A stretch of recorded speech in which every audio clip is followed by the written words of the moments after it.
So hey guys, welcome back to this channel. This is part 3 of our video series where we were solving the question paper of GATE Architecture 2025. Entire question paper is divided into 4 sections. Part A is common section consisting of question both planning and architecture.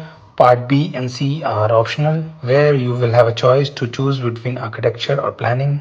Generally, B.Arch student chooses architecture, whereas B.Plan student opts planning section. You can choose between both during exam after seeing all the questions.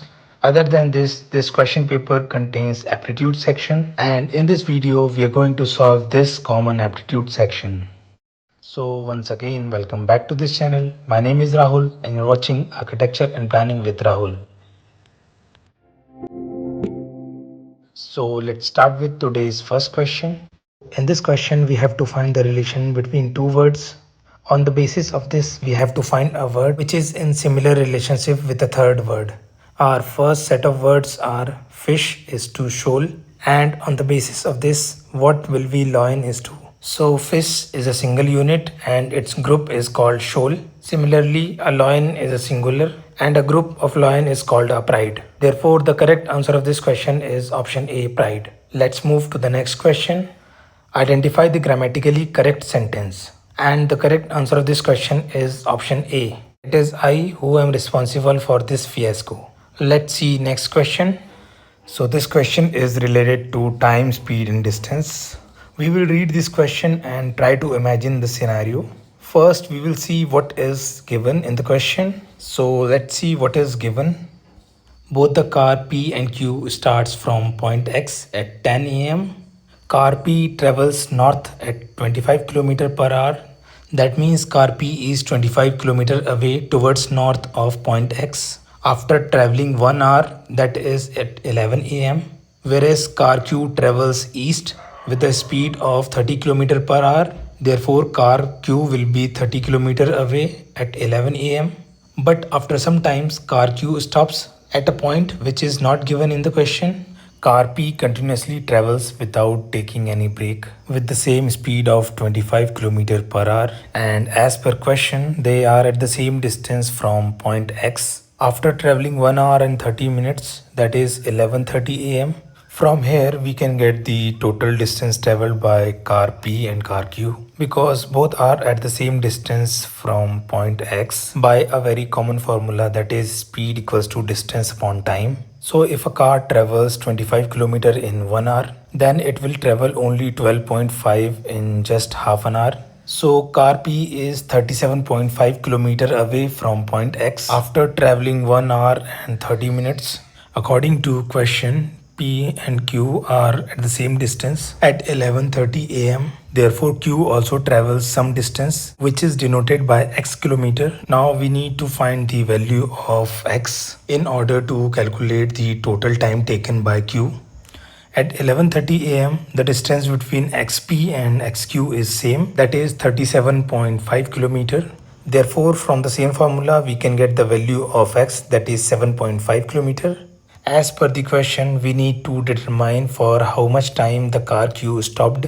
Now we know the scenario, so let's calculate it in few steps. Our first step will be to find the time taken by car Q to travel 37.5 km. We know the speed of car Q, that is 30 km per hour. Total distance is 37.5 km. So from the formula speed equals to distance upon time, we can calculate this easily. Just put the values. In left, I have calculated it in minute units, and on the right side, I have calculated it in hour units. So car Q took 1 hour and 15 minutes to reach 37.5 km. Our next step is to find the stop or halt time. Total time between 10 am to 11:30 am is 1 hour and 30 minutes. So stop time will be equals to total time, that is between 10 am to 11:30 am, subtracted by the time taken by car Q to reach 37.5 km. On putting the value, we can calculate the difference as 15 minutes. So car Q stops for 15 minutes. Therefore, the correct answer is option C, 15. Let's move to the next question. The ceiling function of a real number x denoted by CE is defined as the smallest integer that is greater than or equal to x. Similarly, the floor function denoted by FL is defined as the largest integer that is smaller than or equal to x. Which one of the following statement is not correct for all possible values of x? So first let's understand what is the definition of both the functions. So ceiling function gives the smallest integer that is greater than or equal to x, whereas floor function gives the largest integer that is less than or equal to x. Quite confusing, right? Let's understand it in an easy way. So suppose this is a room which have a floor and a ceiling. Suppose floor represents number 2 in number line and its ceiling represents number 3. Then any fraction that will lie between 2 and 3 will become a whole number according to the function we used on it. Suppose there is a number, let's say 2.3, which lies between 2 and 3. If we use ceiling function on 2.3, then it will become 3, or if we use floor function, then it will become 2. So this is how floor or ceiling function works. Now we are going to analyze each and every options and we'll check whether they are true or false. Starts with option A. So this equation will be always true. Let's check it by an example. Suppose x equals to 3.2, then it will become 4 after applying ceiling function. Putting this value in equation will give this, that is 4 is equals to or greater than 3.2. Hence the equation is correct. Let's check the equation B, and this equation is also true. Let's check by an example. Again I am taking x equals to 3.2. On applying floor function, 3.2 will become 3 cause 3 is its lower whole integer. Putting the value in equation will give this, that is 3 is equals to or less than 3.2. Hence this equation is correct. Moving to option C. This is also always true equation. Let's check by an example. Put x equals to 3.2. Now ceiling function will make it 4 and floor function will reduce it to 3. Therefore equation will become 4 is greater than or equal to 3. Hence it is a correct equation. Now let's check equation of option D. This equation is not always true. Let's see by an example. Take value of x as 4. Putting on equation will give this, that is 4 is greater than 4, which is mathematically not possible. Therefore this equation can be incorrect. So equation which is not correct for all possible values of x is option D. Let's move to the question number 5th. P and Q play chess frequently against each other. Of these matches, P has won 80% of the matches, drawn 50% of the matches, and lost 5% of the matches. If they play 3 more matches, what is the probability of P winning exactly 2 of these matches? Winning 18% matches, that means 0.8 in fraction, and rest probability will be 0.2. And we have to find the probability of winning exactly 2 of these 3 matches. Our first probability will be to list all the possible win pattern. So these are the ways where P will win exactly 2 matches. So there are 3 different ways. Now we will get the probability of winning one of these pattern. We know winning probability is 0.8 and rest probability is 0.2. So on multiplying 2 winning probability and 1 non-winning probability, we will get 0.128. Third step is to calculate total probability. Now we know there are 3 ways to get exact 2 wins. So we will simply multiply 0.128 with 3. We will get 0.384. In fourth step, we will convert this into fraction. Since it has 3 decimal places, so we can write it as 384 divided by 1000. Now just find the highest common factor of both the numbers. So their common factor is 8. Now we just have to simply divide the denominator and numerator by 8.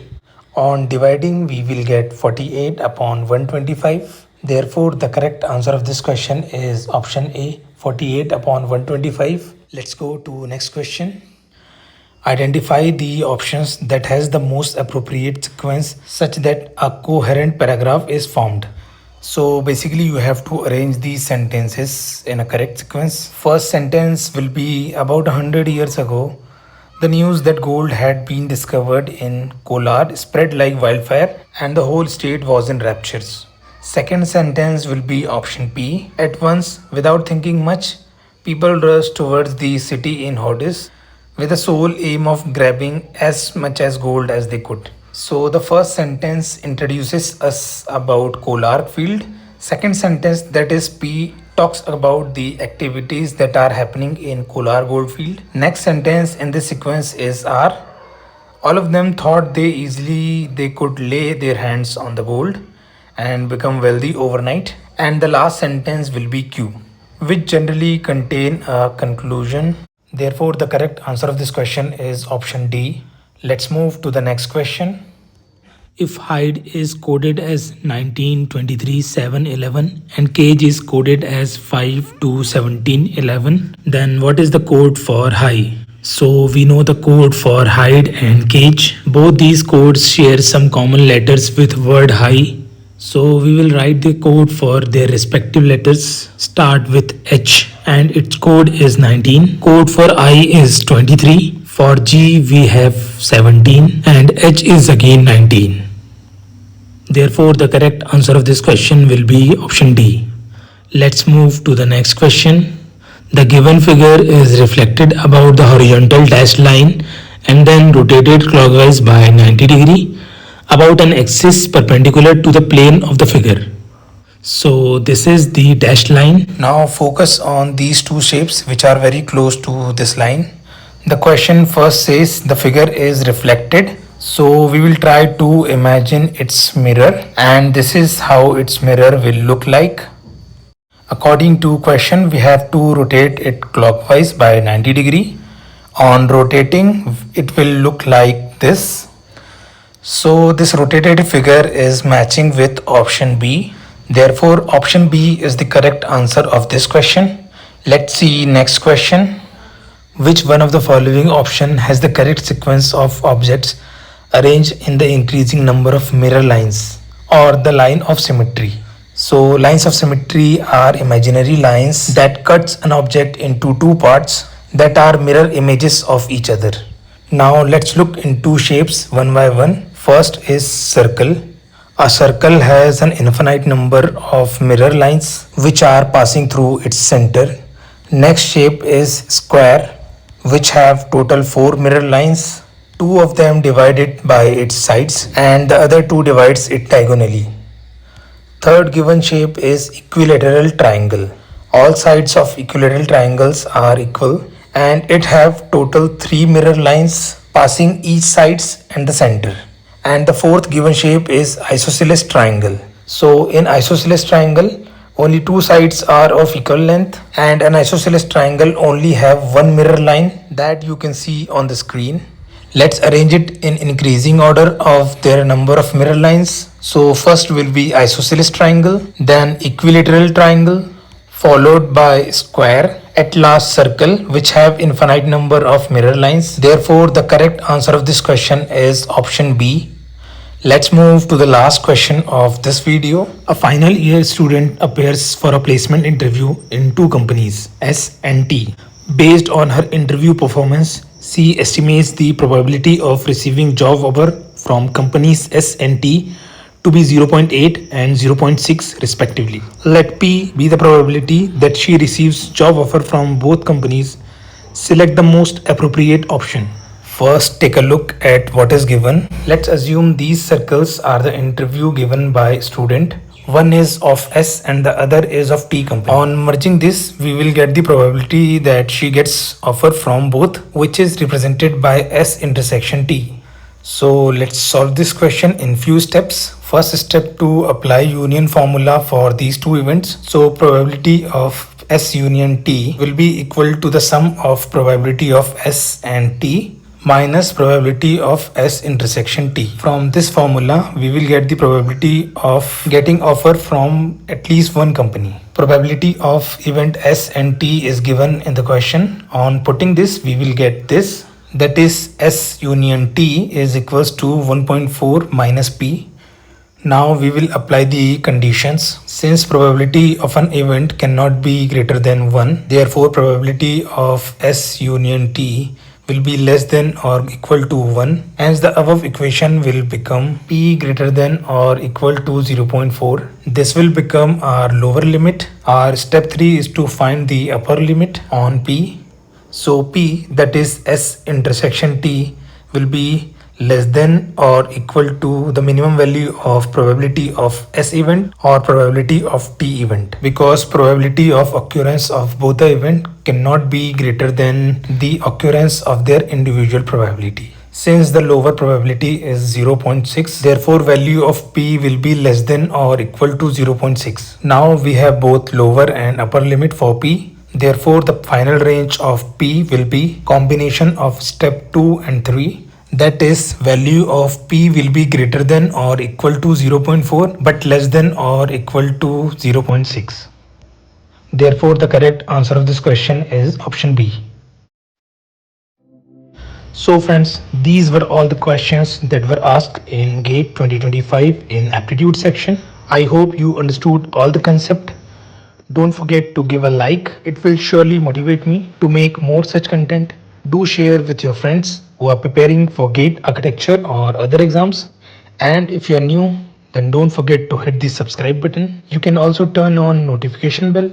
मिलेंगे आपसे अगले video में. Until then, goodbye. Just keep watching Architecture and Planning with Rahul.